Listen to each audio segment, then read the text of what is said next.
The crystal spires of Zelathi Prime gleamed under the light of three suns, their surfaces reflecting the peaceful harmony that had defined the Confederation for over 1,000 years.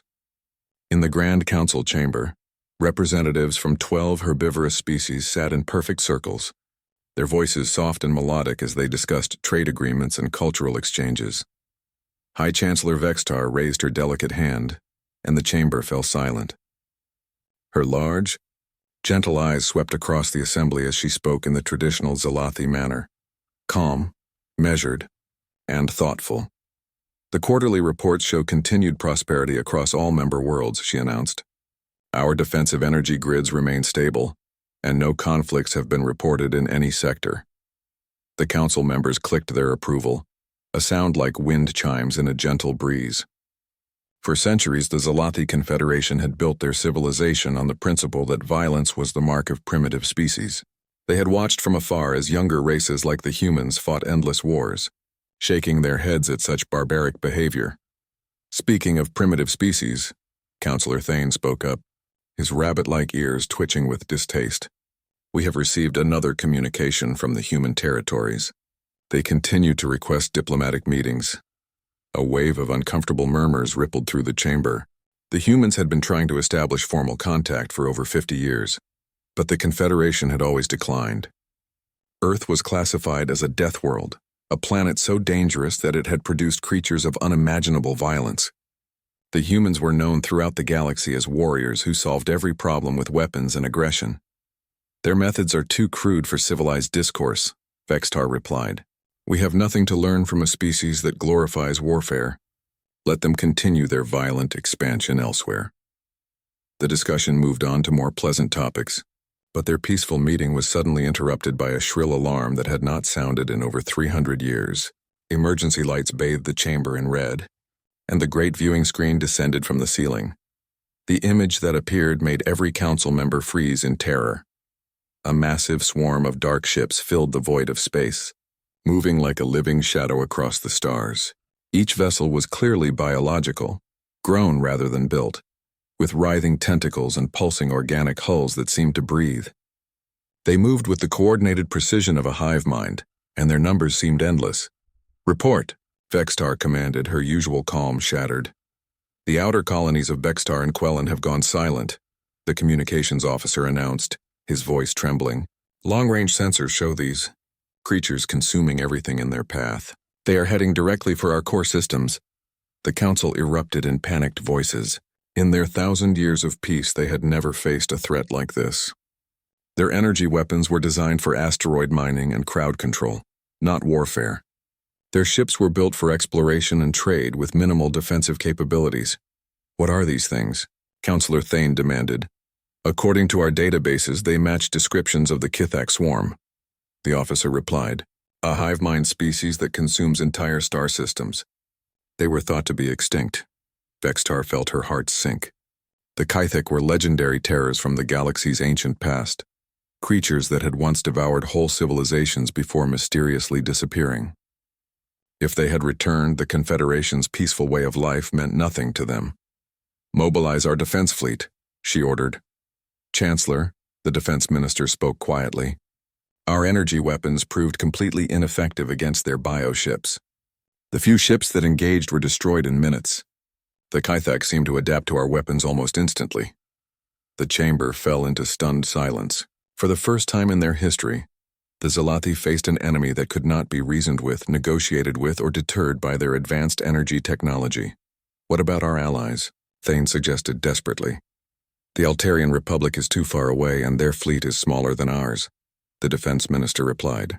The Kepler Federation has already refused to help. They are evacuating their border worlds. Vextar stared at the screen as more reports came in.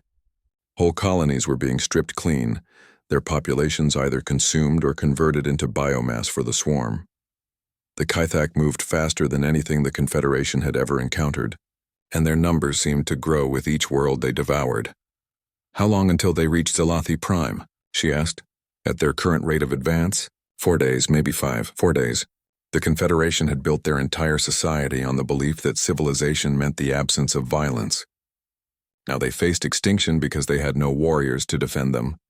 Chancellor, The communications officer called out. Should we send out a general distress call? The suggestion hung in the air like a forbidden word. The proud Zalathi had never asked for help from anyone, especially not from the violent species they looked down upon. But as another colony went dark on the tactical display, Vextar realized they had no choice. Send it, she whispered, then louder. Send the distress call on all frequencies. Request immediate military assistance from any civilization capable of providing it. Even the... Thane could not finish the sentence. Even the humans, Vextar confirmed, the words tasting bitter in her mouth. As the emergency broadcast went out across the galaxy, the Confederation could only wait and hope. Their peaceful civilization was about to learn a hard truth that warriors had always known. Sometimes the only way to preserve peace was to be willing to fight for it. The distress signal raced through hyperspace, carrying with it the desperate plea of a species that had always believed violence was beneath them. They had rejected the friendship of warriors when times were good. Now, in their darkest hour, they could only pray that someone would answer their call for help. In the void between stars, the Kithak swarm continued its relentless advance, driven by an alien hunger that could never be satisfied. They had consumed civilizations before, and they would consume this one too, unless someone was willing to stand against them. The Zalathi had spent 1,000 years believing that civilization meant the absence of warriors. They were about to discover that sometimes civilization could only survive because warriors existed to defend it. The crystal spires of Zalathi Prime continued to gleam under their 3 suns, but for the first time in centuries their light seemed dimmer. The age of peace was ending, and none of them knew if they would live to see what came next. All they could do was wait, and hope that somewhere in the darkness of space, someone had heard their desperate call for help. Admiral Sarah Chen stood on the bridge of the UES Defiance, watching her fleet complete their training exercises in the empty Kepler system. 12 heavy cruisers and 36 escort vessels moved through their formations with deadly precision, their crews sharp and ready after months of combat operations in the Outer Rim. Admiral, Communications Officer Torres called out, "We're receiving an emergency broadcast on all frequencies." "Put it through," Chen ordered. Settling into her command chair, the desperate voice of High Chancellor Vextar filled the bridge, speaking in heavily accented standard. "This is High Chancellor Vextar of the Zalathi Confederation. Our worlds are under attack by an unknown enemy. We have lost contact with 3 colonies and expect total destruction within days. We request immediate military assistance from any civilization capable of providing aid." The bridge fell silent. Every human present knew about the Zalathi Confederation and their attitude toward Earth. For 50 years, humanity had offered friendship, trade agreements, and mutual defense pacts. Every offer had been rejected with polite but clear messages that humans were too violent and primitive for civilized society. "Ma'am," Torres continued, "the signal is coming from the Zalathi home system, approximately 3 days away at maximum burn." Executive Officer Commander Hayes stepped beside Chen's chair. "Admiral, our orders are to return to Earth Command after these exercises. The Zalathi have made it clear they want nothing to do with us." Chen studied the tactical display showing her fleet's position. 3 days to Zalathi space. She thought about the years of rejected diplomatic overtures, the condescending messages about human barbarism, the closed borders that had kept Earth isolated from the galactic community. Then she thought about the terror in the Chancellor's voice. "Plot a course for the Zalathi home system," she ordered. "Maximum burn battle stations." "Admiral?" Hayes questioned. "They're in trouble, Commander. That makes them people who need help, not politicians who've insulted us." Chen's voice carried the authority that had made her the youngest admiral in the human fleet. "Send a message to all ships. We're going to war." The journey to Zalathi space took 3 days of hard acceleration that pushed both ships and crews to their limits. During the trip, Intelligence Officer Park worked around the clock to gather information about their enemy, the Kithak swarm. She briefed the senior staff. Biological ships, hive mind intelligence, and according to the old databases, they adapt to energy weapons by evolving new defenses in real time. "Kinetic weapons?" Chen asked. "Unknown, ma'am. The historical records don't mention anyone trying projectile weapons against them." "Then we'll be the first," Chen replied grimly.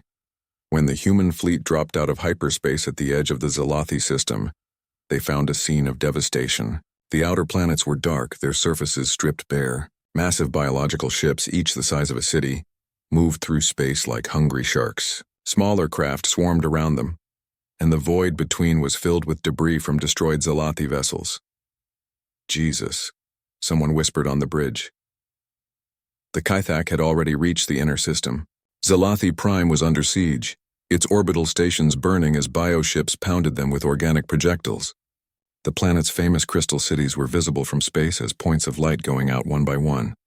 "Admiral, we're being hailed by the Zalathi," Torres reported. Chancellor Vextar's face appeared on the main screen, but it was not the composed leader from the distress call. Her eyes were wide with terror, and behind her alarms were blaring. "Human ships, this is Chancellor Vextar. We did not expect you to respond to our call."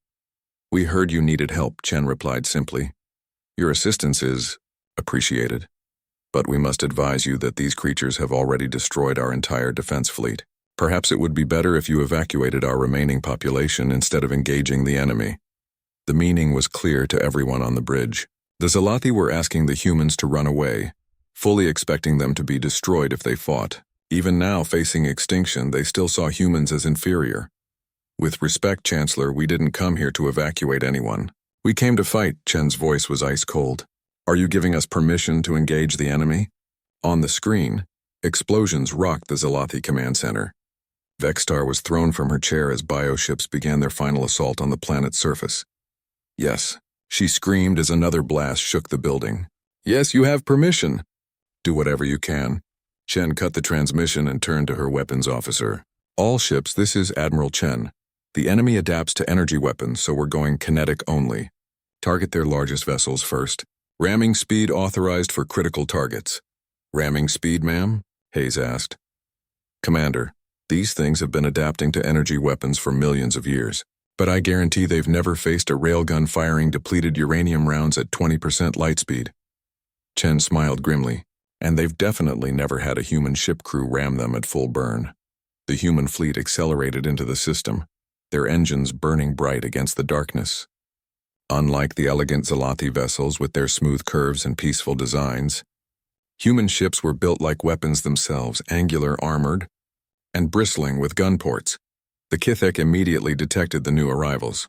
Several bioships turned away from their planetary bombardment to intercept what they assumed would be easy prey. Their organic hulls shifted and changed, evolving new armor plating and defensive systems as they prepared to absorb energy weapon fire. Instead, they were met with a wall of kinetic projectiles moving at significant fractions of light speed. The railgun rounds punched through bioships like hot knives through butter. The Kithak hulls, evolved to absorb and disperse energy, had no defense against pure kinetic force. Explosions blossomed across the enemy formation as rounds, designed to penetrate planetary defenses, tore through living ships. Direct hits across the board. "The weapons," officer reported with savage satisfaction. "Enemy vessels are not adapting to kinetic impacts." "Keep firing," Chen ordered. "Show them what Deathworlders can do." For the first time in their long existence, the Kithak swarm had encountered an enemy they could not simply evolve past. The humans fought with a brutality and creativity that the hive mind had never programmed its creatures to handle. As the battle raged in space above their world, the Zalathi watched in stunned amazement. The barbaric humans they had rejected were systematically destroying an enemy that had crushed their entire civilization in days. Perhaps, they began to think, they had been wrong about what civilization really meant. The space around Zalathi Prime had become a graveyard of bioships, their organic hulls split open and bleeding strange fluids into the vacuum. But the Kythak swarm was vast, and for every ship the humans destroyed, 2 more seemed to take its place. Admiral Chen watched the tactical display as her fleet carved through the enemy formation. The railguns were devastating against individual targets, but there were simply too many Kithak ships. Even worse, she was starting to see signs that the hive mind was learning. "Admiral," Intelligence Officer Park called out, "the bioships are changing their approach patterns. They're trying to stay at long range and swarm us with smaller craft." "Then we close the distance," Chen replied without hesitation. "All ships, new orders. We're going to show these bugs what close quarters combat looks like." Commander Hayes looked at her in alarm. "Ma'am, our ships aren't designed for ramming attacks." Every human ship is designed for ramming attacks, Commander. We just don't usually plan on surviving them. Chen's smile was cold as winter. Signal the fleet. Any ship that loses main power or weapon systems is authorized to ram the largest target available. Make it count. The human formation broke apart as individual ships dove into the Kithak swarm. The UES Wolverine, its railguns overheated and useless, accelerated straight into a bioship 3 times its size. The impact vaporized both vessels in a brilliant flash that lit up half the system. Wolverine is gone, Torres reported quietly. Noted. Mark her crew for medals, Chen replied, never taking her eyes off the display, and signal Captain Rodriguez on the Hammer. Tell him to try that new torpedo design. The UES Hammer launched a spread of what looked like conventional missiles, but these weapons carried a special gift from Earth's Biological Warfare Division. When they impacted the Kithak bioships, they released clouds of engineered viruses and bacteria designed to attack organic matter. The results were immediate and horrible. The infected bioships began to convulse and change, their hulls writhing as the Earth pathogens spread through their living systems. The hive mind tried to adapt, but these were diseases that had evolved on the most biologically diverse world in the galaxy. Every time the Kithak developed a defense, a new strain emerged. Biological weapons are having massive effect, Park reported with grim satisfaction. The enemy ships are literally eating themselves alive. But the Kithak were learning too. The largest bioships began ejecting infected sections of themselves, sacrificing parts to save the whole. Others started generating new defensive systems that Chen had never seen before. They're adapting faster than expected, Hayes warned. Then we adapt faster. Chen shot back. Signal the ground forces. Begin landing operations. Ma'am, the surface is still contested. The Kithak have ground forces on the planet. Good. Our Marines have been getting bored. While the space battle raged overhead, human dropships punched through the atmosphere of Zalathi Prime like falling meteors. They carried the 15th Marine Expeditionary Force, veterans of campaigns on a dozen worlds who had earned their reputation, fighting in conditions that would kill most species. Sergeant Major Jackson was the first boot on the ground, leading his squad out of their dropship into the ruins of a Zalathi crystal city. The beautiful spires lay shattered, and strange organic growths covered the streets like a cancer. Contact front, someone shouted as Kithak ground forms emerged from the alien biomass. The creatures were nightmarish combinations of insect and machine, with razor-sharp claws and bioplasma weapons that could melt through most armor. They moved with the coordinated precision of the hive mind, flanking and surrounding the human positions. Jackson smiled and pulled the pin from a white phosphorus grenade. Welcome to Earth, you ugly bastards, he growled, hurling the weapon into the swarm. The Kithak had evolved defenses against energy weapons and even kinetic projectiles, but they had no defense against chemical warfare. The white phosphorus burned through their organic armor like acid, and the screams of the hive mind echoed across the battlefield as hundreds of drones died in agony. Jackson, you magnificent psychopath. Lieutenant Morris laughed as he opened up with his flamethrower. Command said no chemical weapons. Command said no chemical weapons against civilians, Jackson corrected, ducking behind cover as bioplasma bolts sizzled overhead. These things ain't civilians. The human Marines fought with a creativity that the hive mind could not predict or counter. They used improvised explosives made from cleaning supplies, deployed tear gas that sent the bioforms into convulsions, and introduced parasitic wasps from Earth that began laying eggs in the Kithak drones. This is insane. One young Marine gasped as he watched a swarm of Earth hornets drive off a group of creatures the size of tanks. And kid, we're from a world where everything is trying to kill everything else, Jackson replied, reloading his rifle. These bugs evolved on some peaceful world where they were the biggest predators. We evolved in hell. Back in space, Admiral Chen watched as her tactics began to turn the tide. The Kithak were used to overwhelming civilized species with their superior numbers and adaptive abilities, but they had never faced an enemy that fought dirty. Admiral, the bioships are pulling back from the planet, Torres reported. They're regrouping for another assault, Chen realized. Signal all ships. We need to hit them now while they're confused. The UES Defiance led the charge, its railguns firing continuously as it plowed through the enemy formation. Around it, the remaining human ships followed suit, each one a weapon aimed at the heart of the swarm. But the Kythak had one more surprise. The largest bioship in their fleet, a massive creature the size of a small moon, began to glow with an ominous light. Energy readings spiked as it prepared some kind of devastating weapon. "Admiral, that thing is charging up for a planet-killer shot," Park warned. Chen looked at the tactical display, calculating distances and firepower. Her fleet could probably destroy the superorganism, but not before it fired. And when it did, Zalathi Prime and everyone on it would be vaporized. "Hayes, take command of the fleet," she ordered quietly. "Ma'am, that thing is going to fire in 90 seconds.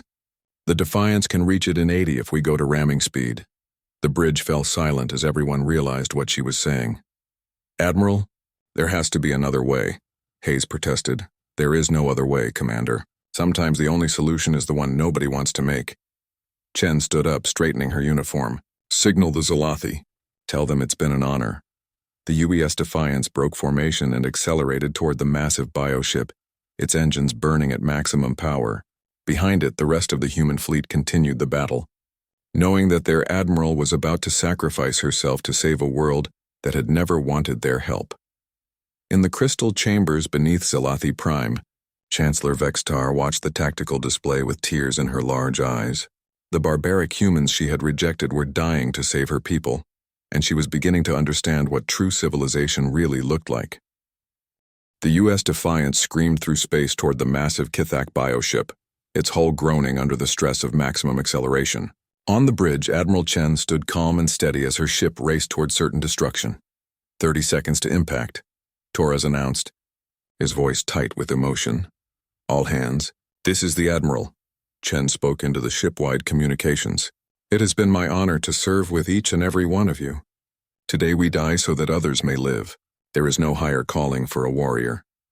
Through the viewports, they could see the bioship growing larger, its surface writhing with organic weapons preparing to fire. The planet-killer weapon at its center pulsed with deadly energy, nearly ready to turn Zalathi Prime into vapor and ash. 20 seconds. Chen thought about her daughter back on Earth, probably asleep in her dorm room at the Naval Academy. She thought about her husband, who would get the news in a few weeks when the reports reached home. She thought about the Zalathi below who would live to see another sunrise because of what she was about to do. 10 seconds. "Admiral, it's been an honor," Torres said. "The honor was mine," she replied. The Defiance struck the bioship like a meteor, its reinforced prow punching deep into the organic hull. The impact triggered a chain reaction that tore through both vessels, and for a brief moment, a new star bloomed in the space above Zalathi Prime. Commander Hayes, now in command of the remaining fleet, watched the explosion with tears in his eyes. Around him, the bridge crew stood in silent salute as debris from their flagship scattered across the void. "Admiral Chen is gone," he announced quietly. "The planet-killer weapon is destroyed, but the victory came at a terrible cost." The Defiance was not the only human ship lost in the battle. The Wolverine had rammed a biocruiser early in the fight. The destroyer Fury had been overwhelmed by Kythak fighters while covering the marine landings. The heavy cruiser Vancouver had sacrificed itself to protect a damaged Zalathi orbital station. By the time the last Kythak bioship retreated into hyperspace, 40% of the human fleet was gone. Nearly 3,000 human sailors and marines had died defending a world whose people had never wanted their protection. On the surface of Zalathi Prime, Sergeant Major Jackson sat on a piece of rubble and looked up at the stars. Around him, his surviving Marines were helping Zalathi civilians out of the ruins of their crystal cities. Many of the aliens looked at the humans with a mixture of fear and wonder, as if they could not believe that such violent creatures could also be so gentle with refugees. "Sarge," one of his Marines called out, "the locals are offering us food and shelter." Jackson nodded but did not move. He was thinking about the young Marines who would never see Earth again, kids who had died fighting for people who had called them barbarians. It was not the first time he had lost good soldiers, but it never got easier. A small Zalathi child approached him, clutching a broken crystal toy. She looked up at Jackson with large, innocent eyes and held out the toy as if offering it to him. "For you," she said in broken standard. "Thank you for saving us." Jackson took the crystal carefully in his massive, scarred hands. It was beautiful and delicate, nothing like the practical tools and weapons that humans made. But it represented something precious, the innocence that his Marines had died to protect. "You're welcome." "Little one," he said softly. In the command bunker beneath the capital city, Chancellor Vextar stared at casualty reports that made her feel sick. The humans had lost more ships in one day defending her world than the Confederation had lost in the last century of peaceful expansion. "Chancellor," her aide whispered, "Commander Hayes is requesting permission to recover their dead." "Of course," Vextar replied immediately, "and send our finest medical teams to help with their wounded." "Ma'am, there's something else. The human ground forces are requesting permission to bury their fallen Marines in our memorial gardens." Vextar felt her heart break. The memorial gardens were the most sacred place on Zelathi Prime, reserved for their greatest heroes and leaders. But as she thought about Admiral Chen's sacrifice and the young humans who had died for strangers, she knew there was only one answer. "Yes," she said firmly. "Give them whatever they need. Those warriors earned a place of honor among us." The funeral was held 3 days later as the human fleet prepared to depart. Thousands of Zelathi gathered to watch as the bodies of fallen humans were laid to rest beside their own heroes. Commander Hayes spoke about sacrifice and duty, his words translated into the melodic Zelathi language. "They came not because we called them friends," Vextar said when it was her turn to speak, "but because we needed them. Admiral Chen and her crew could have stayed safe in their own space, but they chose to answer our call for help. They chose to die for strangers because that is what good people do." Many Zelathi wept openly, their crystal-clear tears catching the light of their 3 sons. For the first time in their long history, they were learning that violence and nobility could exist in the same heart. As the ceremony ended, a group of young Zelathi approached Commander Hayes. Their leader, a student named Kayla, spoke with determination that surprised everyone. "Commander, we want to join your fleet. We want to learn to fight like you do." Hayes looked down at the young aliens, seeing something in their eyes that had not been there before. The peaceful Zelathi were beginning to understand that sometimes you had to be willing to fight for what you believed in. "It's not easy," he warned them. "Human military training is designed for a Deathworld species. Many of you would not survive it." "Then we will become stronger," Kayla replied. "We will learn to be worthy of the sacrifice your people made for us." As the human fleet prepared to leave Zelathi space, they carried with them a dozen young Zelathi volunteers, the first members of their species to willingly join a military force. Behind them, they left a world forever changed by the knowledge that sometimes civilization's greatest defenders were those it had judged most harshly. The price of victory had been paid in human blood, but the real cost was the loss of innocence, both for the Zelathi who learned that their peaceful way of life could only exist because others were willing to fight for it, and for the humans who discovered that being right about the need for warriors was a burden they would carry forever. War had come to the galaxy, and everyone would have to choose what they were willing to sacrifice to survive it. 6 months after the Battle of Zelathi Prime, the galaxy was a different place.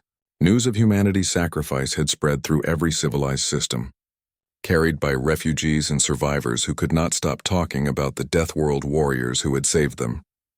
Commander Hayes, now promoted to Admiral after Chen's death, stood in the newly constructed human embassy on Zelathi Prime. Through the crystal windows, he could see the memorial garden where Admiral Chen and her crew rested alongside Zelathi heroes. The sight still made his chest tight with pride and grief. "Admiral," his aide announced, "Chancellor Vextar is here for the ceremony." Hayes nodded and walked to the main hall, where a crowd of Zelathi dignitaries waited. But these were not the same peaceful creatures who had rejected human friendship 6 months ago.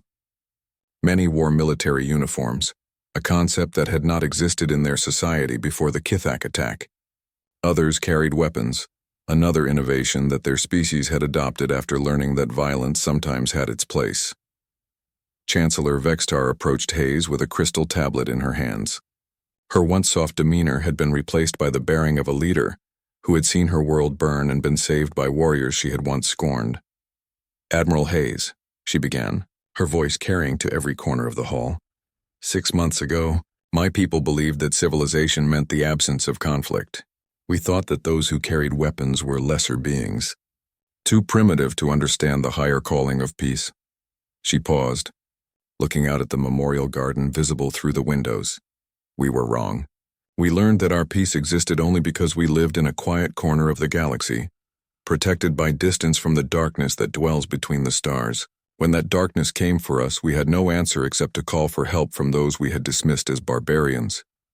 Hayes remained silent, letting her speak. This was not his moment. Today we formally request membership in the Terran Defense Pact, Vextar continued, holding up the crystal tablet.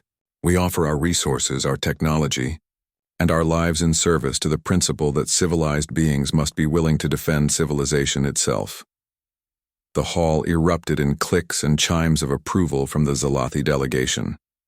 Hayes accepted the tablet, feeling its warm surface pulse with bioluminescent text. Chancellor, on behalf of Earth and all human worlds, I accept your request. Welcome to the Alliance, but Vexitar was not finished.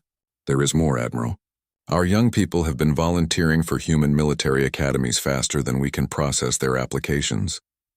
They want to learn what it means to be warriors. Hayes smiled grimly. I've seen the reports. 12,000 volunteers in the last month alone. They understand now that Admiral Chen and her crew did not die as conquerors or invaders. They died as guardians. That is what we want to become. As the ceremony concluded, Hayes walked through the streets of the rebuilt Zalathi capital. The crystal spires had been repaired, but they were different now, stronger, reinforced with human metallurgy and designed to serve as defensive positions if needed. Gardens of Peace had been converted into training grounds where young Zalathi learned to handle weapons, alongside human instructors. At the Central Academy, Hayes found Kayla leading a squad of Zalathi recruits through combat drills. The young alien who had asked to join the human fleet 6 months ago was now a lieutenant in the newly formed Zalathi Defense Corps. How are they progressing? Hayes asked the human drill instructor. Slower than human recruits, but they're determined, Sergeant Williams replied. They may be herbivores, but they've got steel in their spines when it counts. The ones who make it through training are going to be fine soldiers. Hayes watched as Kayla barked orders at her squad in accented standard, pushing them through obstacle courses that would have been impossible for her species to attempt a year ago. The Zalathi were changing, becoming something new. Peaceful beings who understood that peace sometimes required the willingness to fight. Sir, his communication device buzzed with an urgent message from Earth Command. Hayes read it quickly, his expression growing grim. The message was brief but ominous. Long-range sensors have detected new Kythak swarm movements in the outer rim, estimated strength 5 times, larger than the force that attacked Zalathi Prime. Recommend immediate fleet mobilization. Hayes closed the device and looked up at the stars, knowing that the real war was just beginning. The attack on Zalathi Prime had not been an invasion. It had been a scouting mission. The main Kythak force was still out there, growing stronger and learning from their defeat. Admiral, Williams asked, noticing his expression. Get word to all training facilities, Hayes ordered. Double the recruitment quotas and cut the training time in half. We're going to need every warrior we can get. As news of the coming threat spread through Zalathi space, something remarkable happened. Other species, ones that had previously rejected human military assistance, began sending their own requests for alliance. The Altarian Republic, the Kepler Federation, even the proud Centauri Trade Alliance. They had all heard about Zalathi Prime and what humans were willing to sacrifice for those who asked for their help. In his final report to Earth Command, Hayes wrote, The Zalathi Confederation has been formally integrated into the Terran Defense Pact. Their technology, resources, and growing military capability will significantly strengthen our position in the coming conflict. More importantly, they understand now what Admiral Chen tried to teach the galaxy. That civilization is not the absence of warriors, but the presence of those willing to be warriors when civilization needs defending. The enemy is coming in force, but we will not face them alone. The galaxy is finally learning that sometimes the price of peace is the willingness to fight for it. Admiral Chen's sacrifice was not in vain. She showed the galaxy what humanity stands for, and others are choosing to stand with us. Mission status: ongoing. The war for galactic civilization has begun, and humanity will lead the charge. We go not as conquerors, but as guardians. We fight not for glory, but for the right of peaceful species to remain peaceful, and we will win because that is what warriors do. We protect those who cannot protect themselves. Request permission to begin. Operation Starwall. The construction of a defensive line that will hold the line against the Kythak while our new allies prepare for war. The Deathworld humans are ready to teach the galaxy how to fight. The galaxy is finally ready to learn.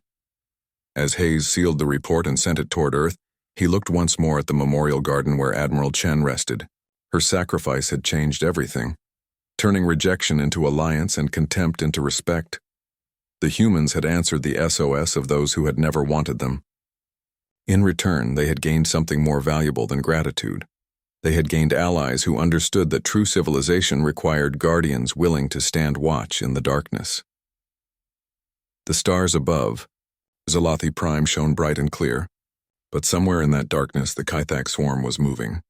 When it came, it would find not one Deathworld species standing alone, but an alliance of civilizations that had learned the hardest lesson of all, that peace was not the absence of war, but victory in the war that never ended. The age of innocence was over. The age of warriors had begun.